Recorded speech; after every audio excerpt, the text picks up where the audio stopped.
Good morning, good afternoon, or good evening, wherever you are. If you're looking at this, then perhaps you know me. If not, my name is Charlie Simpson. I'm a co-founder of GSB Comms.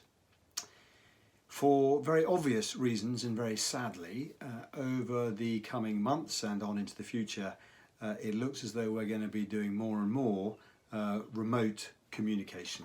So whether that's virtual meetings or presentations, live presentations, recorded presentations where you're required to look into a webcam, i.e. a little black dot, and communicate, is going to become more and more common. And that's not everyone's cup of tea.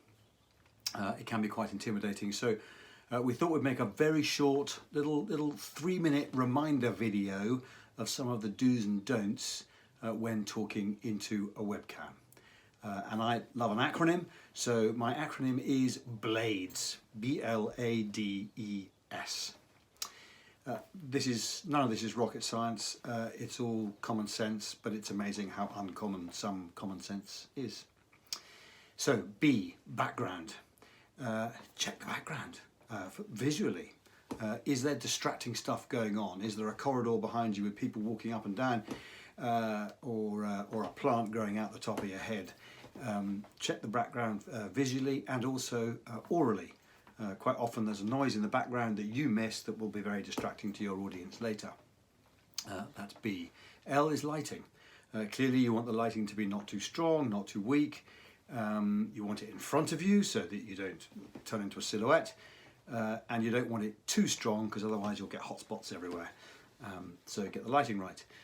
A and D kind of go together. That's angle and distance. So we don't want the kind of chin thing like this, and we equally don't want that one up there. We want something in the middle where the eyes are basically on the same sort of height as the lens itself. That's the guideline.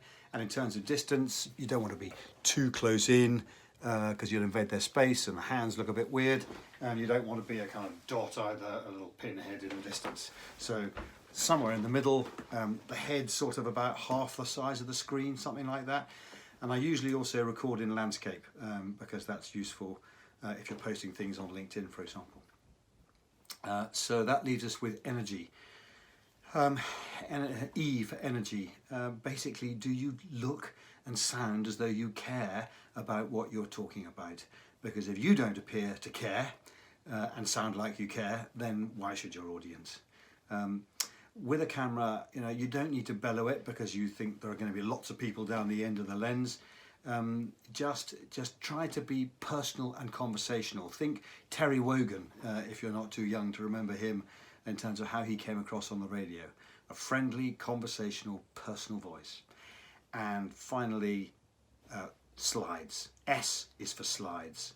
When we're face to face, we have too much content on our slides. When it's a virtual situation, too much content on a slide is just a disaster. It's been proven again and again that if you ask people to listen to words being spoken and at the same time ask them to read words on a slide, it's impossible. The experts say we lose up to 80% of our understanding by doing that. So please, less is more. Take those paragraphs of words off the slides. That's it. That's Blades. Hopefully 1 or 2 useful little reminders. But perhaps more than anything else, also remember to finish strong, because at the end of the day, so often it's all about last impressions. Okay, cheers, bye.